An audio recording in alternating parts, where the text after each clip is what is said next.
Včera som sa znovu vydala do tej svojej bubliny podpornej energie, ktorej hovorím psi. Išlo o to, že minule som tam bola s nejakými dvoma otázkami. Dostala som ich zodpovedané, lenže nejako som zabudla na tie odpovede. A tak som sa išla znovu spýtať a znova si to objasniť.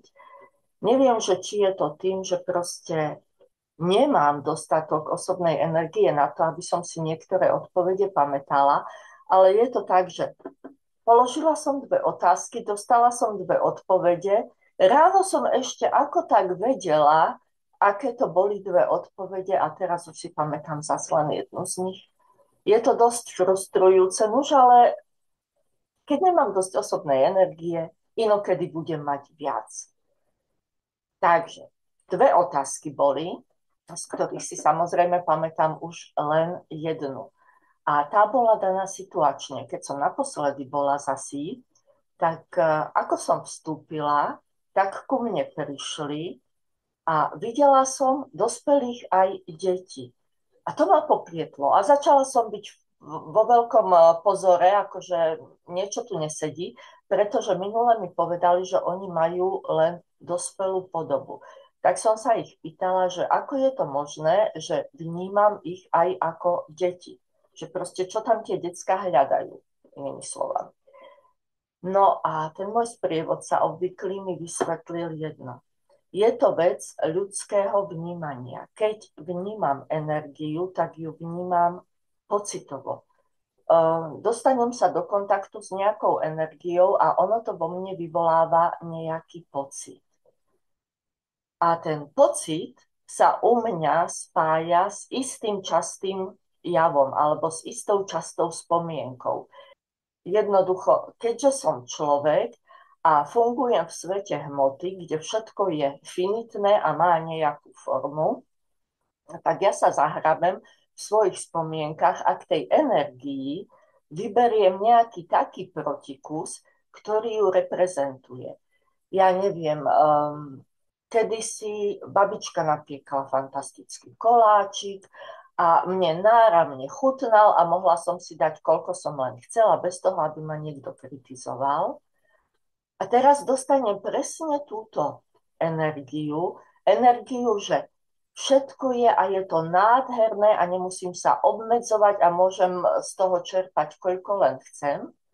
A teraz v mojej hlavičke to zašrotí, nájde to túto spomienku na babičku, vykopne mi ju to a ja si to spojím. A odrazu vidím situáciu, kde babička napiekla koláčik a mne je z neho strašne dobre, pretože si môžem dať a nie som obmedzovaná.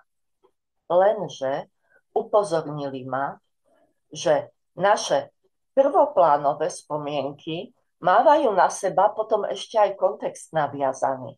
Napríklad, čo bolo predtým, čo bolo potom, alebo ako sa zasprávali vtedy iní ľudia, alebo si spomeniem na situáciu, kde iný koláčik som si už dať nemohla a nechtiac, tým, jak priradím tú prvú spomienku babičky a jej koláčika, nechtiac vytiahnem s ňou na svetlo Božie všetky tieto ostatné konotácie, sa tomu v jazyku hovorí, čiže bočné významy, ktoré pre mňa tá spomienka má. A tie mi potom začínajú skresľovať vnímanie, ktoré mám. Čiže energiu zavnímam. Prvé vnímanie je len fyzický pocit, ten je absolútne spoľahlivý. Druhé vnímanie je už moja interpretácia cez nejakú udalosť, alebo teda začlenenie toho pocitu do nejakého môjho kontextu vnútorného.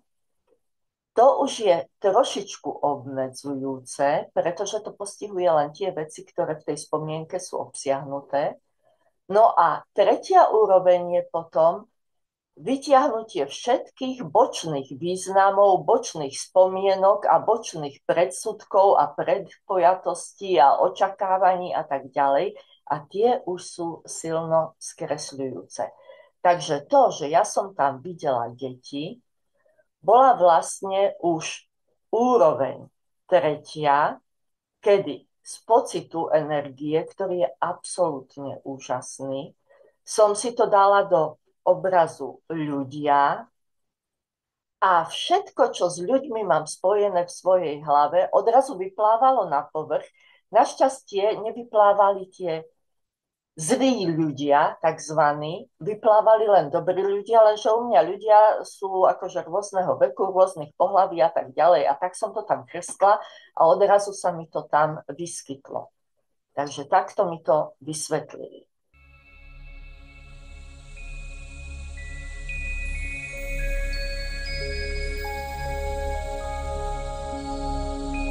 Ak vás toto rozprávanie zaujalo a aj vy chcete skúsiť channelovať, mám pre vás dve možnosti.